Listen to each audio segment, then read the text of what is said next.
संस्कृत से ही शुरू करते हैं। संस्कृत को जैसे कहते हैं कि लैंग्वेज ऑफ प्रिसिशन है और स्वीटेस्ट है सबसे, और ओरिजिन भी है।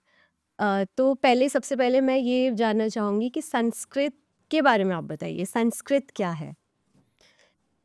देखिए, जो जब से मानव सभ्यता है और जब से मानव के विचार मिलते हैं, तो यदि किसी भाषा में वो विचार उपलब्ध है, तो न केवल भारत में, यदि कि पूरे विश्व में वो विचार है, तो सबसे पहले संस्कृत में है। और इसलिए जब से हमारी ज्ञान परंपरा है, तब से हमारे जो विचार हैं वो संस्कृत से ही आरंभ हुए और कॉन्टिन्यूटी में आज भी संस्कृत में वो विचार सुरक्षित हैं।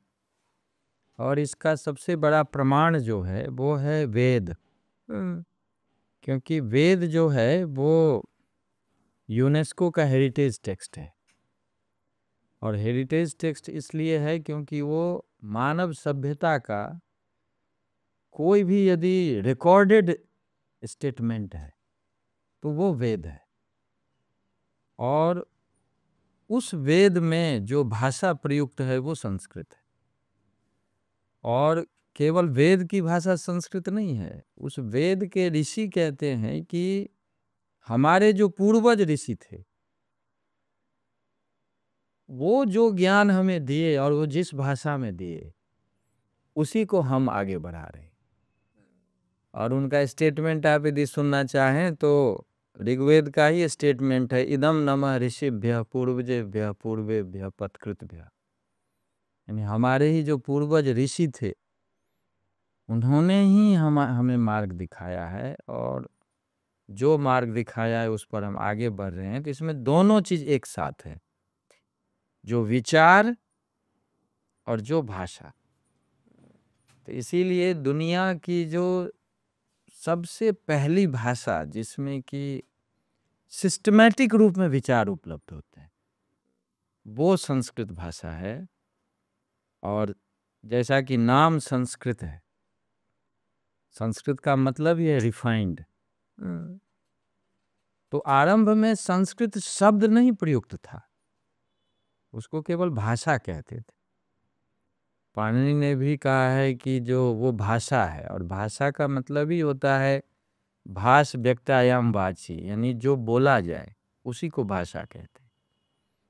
तो आप इसी से अनुमान लगा सकते हैं कि संस्कृत आरंभ से ही नॉलेज के साथ साथ बोलचाल की भाषा थी, और बहुत बाद में आकर के इसका नाम संस्कृत पड़ा है, क्योंकि वो बहुत रिफाइंड स्टेट में मिला, इसीलिए नाम इसका संस्कृत है। तो ये एक बात है। और यदि आप एक उदाहरण सुनना चाहें, वाल्मीकि रामायण में वो प्रसंग है कि जब हनुमान जी जाते हैं अशोक वाटिका, और वो अशोक के पेड़ के ऊपर बैठे हैं, और अभी तक सीता से उनकी भेंट नहीं है। तो वो पेड़ पर बैठकर ही देख रहे हैं कि जो रावण जो है वो आता है, और रावण संस्कृत में सीता जी से बात करता है, क्योंकि रावण तो बहुत बड़े विद्वान थे। जी, जी। तो संस्कृत में ही सीता जी से बात करता है। तो वो कहते हैं उस समय कि कहीं ऐसा तो नहीं है कि मैं पहली बार माँ सीता के पास जाऊं और संस्कृत में बात करूं, तो कहीं उनको ये न लगे कि जो रावण दूसरा वेश बनाकर आ गया है। तो वहां एक वाल्मीकि जी श्लोक लिखते हैं कि यदि वाचम प्रदास्यामि द्विजातिरिव संस्कृताम रावणम मन्यमाना माम सीता भीता भविष्यति। कि यदि मैं संस्कृत में माता सीता जी को अपना परिचय दूंगा तो कहीं माता को ये न लगे कि जो रावण ही दूसरा वेश बनाकर आ गया है, क्योंकि रावण हमेशा उनसे संस्कृत में बात करता है। और आज भी लंका में, श्रीलंका में आज भी संस्कृत को बहुत महत्व दिया जाता है, और आज भी वहाँ स्कूल कॉलेज में यूनिवर्सिटी में संस्कृत का बहुत अच्छा पठन पाठन है। तो संस्कृत शब्द जो है ना वहाँ भाषा के रूप में, वो वहाँ पे दिखता है। बाकी पाणिनि इत्यादि जो है वो भी भाषा शब्द का ही प्रयोग करते। तो आप ये समझें कि सबसे पहले से जिस भाषा में हमारे सभी विचार व्यक्त किए गए, जिस भाषा में पठन पाठन हुआ, जिस भाषा में रिसर्च हुआ, वो संस्कृत भाषा रही है। इसीलिए यदि आज भी आप भारत को जानना चाहते हैं तो आप संस्कृत के बिना भारत को नहीं जान सकते। तो संस्कृत का बहुत ज़्यादा महत्व है और इसीलिए जो के मुंशी वगैरह थे जी। आप नाम सुने होंगे कि ड्राफ्टिंग कमेटी के वो मेंबर थे, तो वो तो लिखते हैं कि India is Sanskrit, Sanskrit is India. और इसीलिए जब अपने यहाँ स्वतंत्रता के पहले और बाद में भी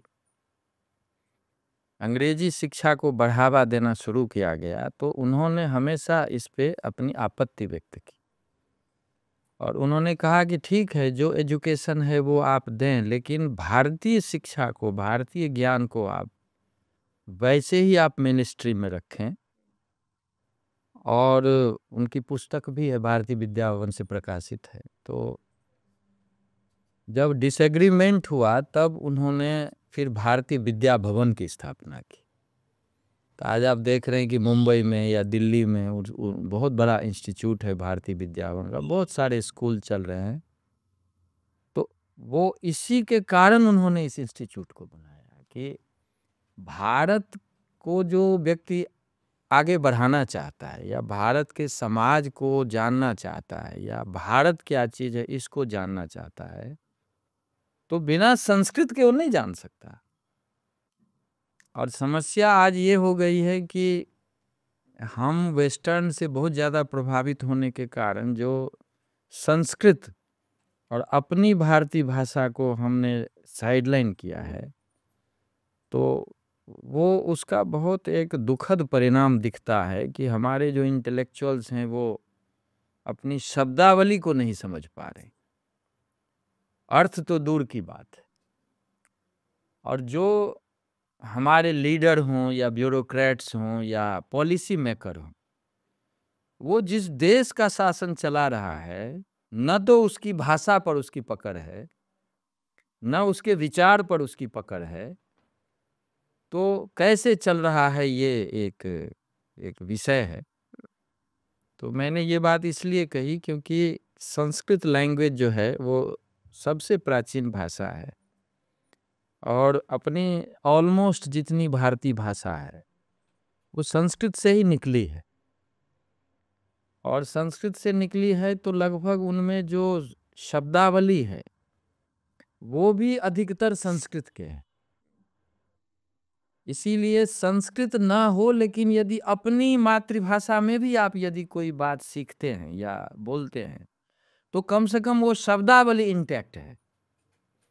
भले ही किसी को कोई गुजराती में बोल रहा हो तो उसको लगता है कि ये गुजराती शब्द है, लेकिन वो शब्द संस्कृत का है, मतलब ओरिजिन संस्कृत का है। तो आप देखेंगे कि हम बहुत कॉमन वर्ड्स ऐसे हैं जिनका प्रयोग बंगाली में भी हो रहा है, गुजराती में भी हो रहा है, मलयालम में भी हो रहा है, तेलुगु में भी हो रहा है, मराठी में भी हो रहा है, मैथिली में भी हो रहा है, आपके उत्तराखंड में कोई भाषा है उसमें भी हो रहा है। तो भले ही क्रियापद और बाकी कुछ शब्द इधर उधर हो जाए, लेकिन चूंकि मूल शब्द वही है इसीलिए विचार इंटैक्ट है। तो इसलिए ये जो एनईपी अपना है इसमें बहुत अच्छा एक निर्णय लिया गया कि जो मेन स्ट्रीम में ले आएंगे। हाँ, मेन स्ट्रीम में जो पढ़ाई हो अपनी मातृभाषा में, अपनी भाषा में हो, जिसके कारण क्या है कि आप किसी भी भाषा में पढ़ें वो शब्द इंटैक्ट है तो वो विचार इंटैक्ट है, और विचार इंटैक्ट है तो भारत इंटैक्ट। जी। तो इसलिए भाषा के क्रम में मैंने इतनी बात बताई जी। And with that, we wrap another chapter with the stories, and over yet more awaits you in the next video. See you there.